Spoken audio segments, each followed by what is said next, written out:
In the previous chapter, we did a lot of calculations. Now we're going to change gears and work on how to write chemical equations. So we won't need our calculators again for a little bit. The first section, 4.1, is on writing and balancing chemical equations. And I trust you have a lot of experience with that from high school. I'm not going to explicitly spend any time balancing equations, but if you want to work on that one-on-one during my Zoom office hours, that's great. I also have a balancing equations app that I can point you to on the internet. I'll make sure the link for this balancing equations game is on your Moodle page. But let's prove to you that you already know how to write and balance chemical equations. Let's write a chemical equation for the combustion of butane, which is a reaction that goes to completion. More about that later. So what I've got there is a picture of a lighter. We used to call them cigarette lighters, but none of you would be so foolish as to smoke anymore, knowing what we know. What happens in the lighter is that butane is compressed inside the body of the lighter, and when you spin the wheel, the pressure is released, allowing the liquid butane inside to turn into butane gas, which is flammable. That butane combusts. And if you didn't know from high school, I'm telling you right now that I'm going to expect that you know from now on that combustion or burning means reaction with oxygen. So here we go. I'm going to write the equation for that combustion of butane. First, I'm going to write the formula of butane. You I hope, will learn to trust me. I don't want to hurt you. If I think you don't know what butane is, I'll give you the formula right in the question. I've got some experience. I pretty well know what you know and what you don't. Oops. Might make a few mistakes now and then, but C4H10. Okay, now it's going to react with oxygen because that's combustion. And I hope that you know that the products of combustion are carbon dioxide and water. So the first thing we have to do is get the substances correct. Now we're going to make sure that every equation is balanced.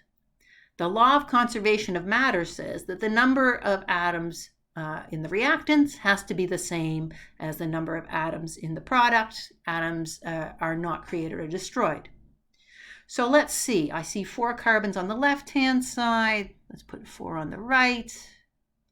Next, I'm going to balance the water. I leave the elements with only one kind of atom to the end so that they don't mess up my other balance. 10 hydrogens, 5 H2Os. Now on the right-hand side, 4 times 2 is 8, plus 5, 13 oxygens. So I'm for now going to say 13 halves to make that work mathematically. However, you know that it doesn't make sense to talk about a fraction of a molecule. If I cut the molecule into half, it's not a molecule anymore. So that's just a good starting point. What I'm going to do now that I know that is double everything. I'm going to have 2 butanes plus 13 O2s, giving me 8 carbon dioxides and 10 water. Now, one last thing. The question is, do I need to show states? Well, sometimes you do, and sometimes you don't. And the analogy I like to use is if I were sending a letter to my father in Nova Scotia, I would probably have to say that he lived in such and such a street in Dartmouth in Nova Scotia, but I don't have to put Canada on the envelope because of the context. If I were sending a letter to somebody in Europe, I should put the name of the country there. So in all things, like balancing an equation, do I have to show the states? Well, it depends on the context. And I hope in any question I ask you, I will make it clear the level of detail I expect you to answer in. But let's see if we could put the states on these if we wanted to. Let's start with the easy ones. O2 is a gas. Carbon dioxide is a gas. Those I think you know. Now butane I don't think you would know until I gave you that description. I said that when we spin the wheel on the lighter, it releases the pressure and it becomes butane gas. Finally, what state is the water? Well, it depends. And if I look at this picture where it's nice and hot, I don't see liquid water. I think that's water vapor. In the absence of context, though, you might say water was a liquid. And I wouldn't have any reason to say that you were wrong. I'm going to give you the benefit of the doubt. There's always room for judgment. So there's my example of a reaction that goes to completion. As that butane burns, it will continue to burn until all the butane is gone. There will be no butane left in the lighter. But I'm going to contrast that with some reactions that don't go to completion. Where's my pen gone? There we go. Because they're reversible. So those of you in Chem 122 that have grade 12 behind you know that I'm talking about chemical equilibrium. The ones here in Chem 110, don't worry, I'll give you an introduction here. Equilibrium is a big topic for the winter course. Let's just see if we can write the equation for given the description that I've given you there.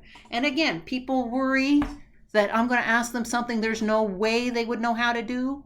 I can't do that. In the early days, I will give you a description in words that you translate into symbols. So here we go. We're going to take colorless dinitrogen tetraoxide. And you know how to write formulas from names. Dinitrogen tetraoxide. Now that decomposition means it breaks down. It yields nitrogen dioxide. Now, that's all of the substances there. What if there was another product I didn't tell you about? What kind of evil person do you think I am? I wouldn't do that to you. I could never ask you. It doesn't make any sense to ask you a question that you can't answer. So if it's not in the sentence, it's not in the equation. Now, every equation has to be balanced. That's pretty easy to do. In this particular case, I don't think you would know how to know what the states were. So if you can't know, I can't ask you to know. What I did want to add to this particular equation is the fact that this reaction is reversible. So in addition to the forward arrow showing that dinitrogen tetraoxide can break into two nitrogen dioxide molecules, the reverse reaction can also happen. Two nitrogen dioxide molecules can come together to make dinitrogen tetraoxide. If I let those reactions go on, we'll reach a point where the reaction appears to stop.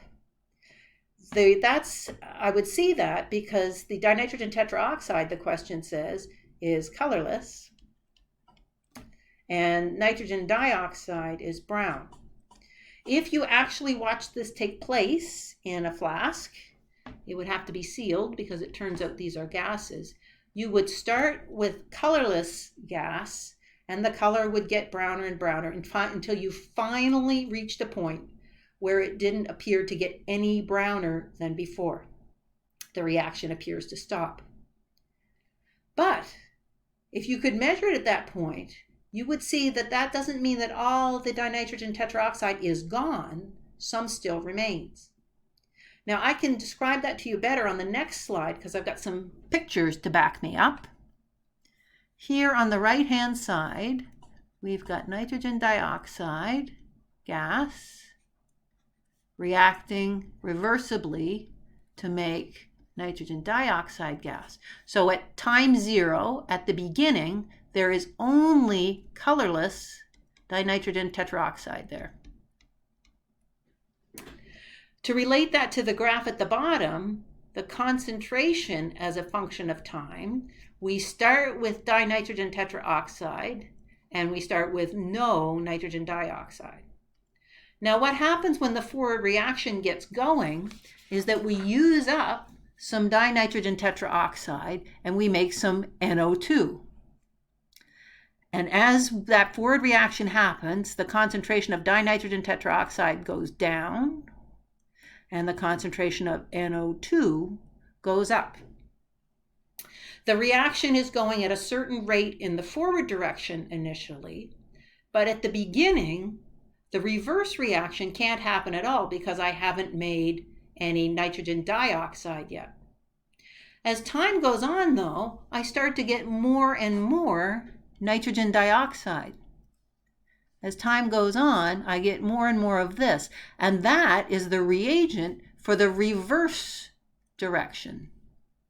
So now, as I get some nitrogen dioxide in there, the reverse reaction can start going. What will happen is that the rate of the forward direction will slow down because we've used up the starting material in the forward direction, and the rate of the reverse reaction will increase until they're equal. So what's equal at this state we call equilibrium. When the rate of the forward reaction becomes equal to the rate of the reverse reaction, it looks like the concentrations don't change anymore. I said it appeared to stop. Now on the graph, this is the point at which we reach the state we call equilibrium. The concentrations don't change anymore. But you'll notice that the concentration of N2O4 didn't go to zero. It didn't go to completion. Few points about equilibrium. We know we're there when we get no observable changes with time.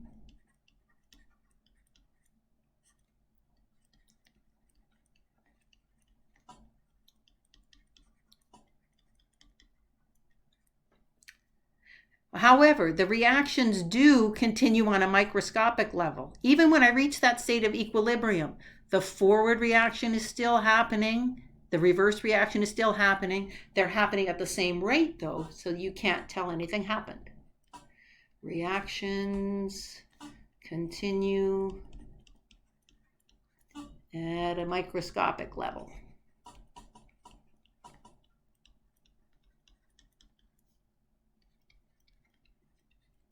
The real-world example I often compare this to is the rate at which people cross the bridge. So suppose we're looking at the bridge between Udashenya, where the college is, and the main part of Castlegar. As long as the same number of cars are going from Castlegar to Udashenya as are going from Udashenya to Castlegar, it looks like the number of cars on both sides isn't changing. It appeared to stop. But that doesn't mean nobody's going back and forth anymore, right? So things are still happening on a microscopic level. We say that equilibrium is dynamic. Strictly speaking, all reactions are equilibrium. They're all reversible. It's just that sometimes when we reach that state of equilibrium, we've got mostly products, in which case we would say the reaction goes essentially to completion to make life easier. This semester, we're going to focus on reactions that go so close to completion that we're going to say they go essentially to completion. That's going to simplify the math. But as I alluded to already, we will get to study cases that don't go to completion in the next semester. That's a big topic. One last thing I forgot to mention to you. On the previous slide, I showed the full reaction arrows there, and I did a little shortcut when I drew it here. When I draw those equilibrium arrows, it's quite common to show only one half of the head of the arrow because we're lazy. That way I don't have to lift my pencil off the paper to draw the other side of the tip of the arrow. Okay, so enough about equilibrium. Let's move on and study some processes that go essentially to completion. We're going to learn to write some equations for what happens when substances dissolve in water. In other words, they make aqueous solutions. To say I have an aqueous solution is synonymous with saying that I have something that's dissolved in water. Reactions are carried out in solution mainly because it's hard to get the reagents to mix with each other otherwise. So we will carry out most of our reactions in solution, and in first year chemistry, most of that solution will be aqueous. Water dissolves a lot of things. You might have heard it called the universal solvent. It's not truly universal, but it does dissolve a lot of things, and here's why. What we will see later in the semester is that water is a bent molecule.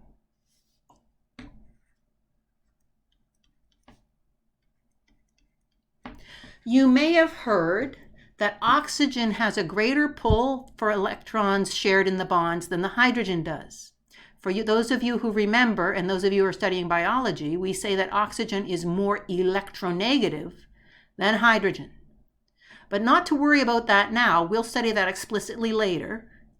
I will just tell you authoritatively now that because oxygen has a greater attraction for the electrons, that end of the water molecule is a little bit negative. And I draw it like that. That symbol, lowercase delta, that's a Greek letter, and it means a little bit. The oxygen end of the bent water molecule is a little bit negative, and the hydrogen end of the bent water molecule is a little bit positive. So what I can see is that although water is a neutral molecule overall, it is a polar molecule. It has two poles or two ends. One end is a little bit negative, one end is a little bit positive. It has an uneven charge distribution. Now, I hate authoritative knowledge. We won't be able to decide from molecular structures for a couple of months yet, but what I will put on your Moodle page after this video is an experiment that will prove to you that water is polar. It has a positive end and a negative end. So stay tuned for that. What I see now is an illustration of what I think the whole story of chemistry is. All chemistry is that opposite charges attract. Because water is polar, because it has partially charged ends, it will have an attraction for other things that are either partially or fully charged. In other words, water will be pretty good at dissolving things that are polar or things that are fully charged. Things are ionic. So let's look at what happens when we dissolve ionic and polar things in water. Let's start with something ionic. Now, I don't know if you have a favorite ionic solute, but I do. My favorite ionic compound is sodium chloride. And you can't tell it from the formula, but what you recognize from the formula NaCl is that you've got a metal and a nonmetal, so that makes it ionic. In other words, this contains sodium 1+ ions and chloride minus ions. And you remember how you know what the charges are from the position in the periodic table. This picture on the left is solid sodium chloride, like the crystals in your salt shaker. And I showed you a model of that in an earlier video. Remember that these connecting lines are imaginary. What is attracting or holding the sodium chloride solid together is the opposite charges attracting each other. Now, I'm going to write an equation for what happens when that dissolves in water. And I think one of the biggest challenges in all of chemistry is that we're writing symbols for things that are too small to see. What I love about modern textbooks is they have pictures so you can visualize what's going on. The general rule when you dissolve something is whatever particles were already present end up surrounded by water molecules. So in an ionic solute, what you can see is you already had ions present. You had sodium ions and chloride ions. So when it dissolves in water, the sodium ions get surrounded by water molecules and the chloride ions get surrounded by water molecules. Why does that happen? Why does it want to dissolve? Well, when we looked at the polarity of the water molecule, we said that the oxygen end was a little bit negative and the hydrogen end was a little bit positive. All of chemistry is opposite charges attract. Not surprisingly, the negatively charged chloride ion attracts the positive end of the polar water molecule. And again, opposite charges attract. The reason why salt dissolves in the first place is that the new attractions between the ions and the water molecules must be stronger than the original attractions within the solid sodium chloride and pure water itself. That's why not all ionic compounds are soluble. If I had silver chloride, it's not soluble in water, and what that's telling me is that the attractions between the silver ions and the chloride ions must be so strong that the water can't get between and pull it apart. Enough about that, more of that later. I want to finish drawing the equation. So we're going to base this on the picture. What I see there is a sodium ion surrounded by water molecules, and we show that by giving the state as aqueous or AQ. I also get a chloride ion surrounded by water molecules. So what happens when I dissolve an ionic compound in water? The ions swim free in solution. You might be puzzled because I don't see any water explicitly in the equation. That's because the water isn't changed in that solution. The water isn't chemically changed. It does show up in the equation as aqueous, but because the water molecules are not chemically changed, I leave the equation nice and simple. We don't show the water explicitly. All right, that's what happens to ionic compounds. They dissociate into ions, but let me remind you of the bigger picture before we go on to polar solutes. Whatever particles were already present end up surrounded by water molecules. In this case, we had ions originally present, so we got ions in solution. All right, on to polar covalent solutes. And I know this molecule is covalent because it contains only nonmetals. I don't know if you recognize this molecule. This is ethanol. This is the booze molecule. And those of you who are of age might know that vodka, say, is a solution of ethanol in water. So ethanol does dissolve in water. Again, we'll have to learn how to draw the structures later, but the short version for now is that ethanol has a shape very much like water. I haven't expanded the part with all the carbons and the hydrogens. Don't need to see what we need to see right now. What I see is a bent molecule like water is, and this oxygen end will be a little bit negative, and the hydrogen end will be a little bit positive. So ethanol is a polar molecule, and it will be attracted to polar water, and it will dissolve. There's not a good picture in your textbook. I'm going to draw a sketch of before and after. So first, I'm going to draw an ethanol molecule, and I'll simplify things. I'll just show a negative end and a positive end. Now, ethanol happens to be a liquid. If you're old enough, you've seen booze before. So the molecules are tumbled around, and the negative end of one attracts the positive end, but it's not, rigid. It's just a jostling bunch of of molecules tumbling all together there. What I would write as a symbol is that an ethanol molecule is in the liquid state. That's just a bunch of ethanol molecules, and I write the symbols like that. All right, now I'm going to add some water, and it's going to dissolve. And you remember that the big picture is that whatever particles were there originally end up surrounded by water molecules. Well, in this case, my original particles were ethanol molecules, and they're going to end up surrounded by water. The negative end of water will be attracted to the positive end of the ethanol. I'll just abbreviate that with some triangles. And the positive end of water will be attracted to the negative end. So again, I end up with the particles that were already there, the molecules, surrounded by water. How do we write that in terms of symbols?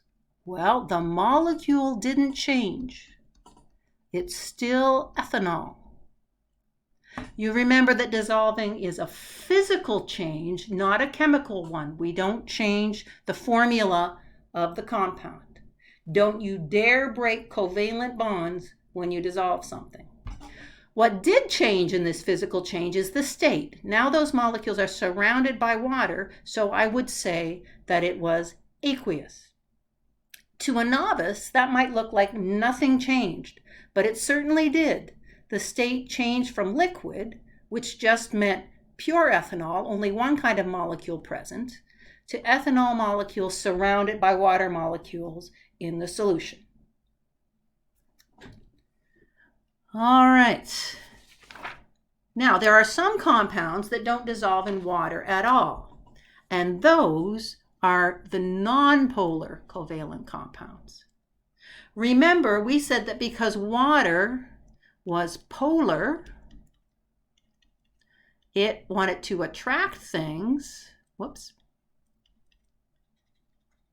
that also had partial or full charges.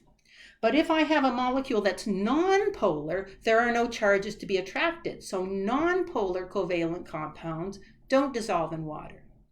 And there's an example here on the right. You can see some salad dressing. You've seen, I'm sure, many, many times that oil and water don't mix. What's in the bottom of that salad dressing is vinegar and spices and things, but that is an aqueous solution. The oil must be nonpolar because it's not mixing with the polar water. We come to a generalization. We say that like dissolved like. Now, don't make that too general. What I mean by that is that things that have full or partial charges attract other things that have full or partial charges. Polar water will dissolve polar and ionic things. If I wanted to dissolve a nonpolar solute, I would need a nonpolar solvent. So let's take a break for now. When we come back, we will subdivide the compounds that do dissolve in water into different classes of electrolytes.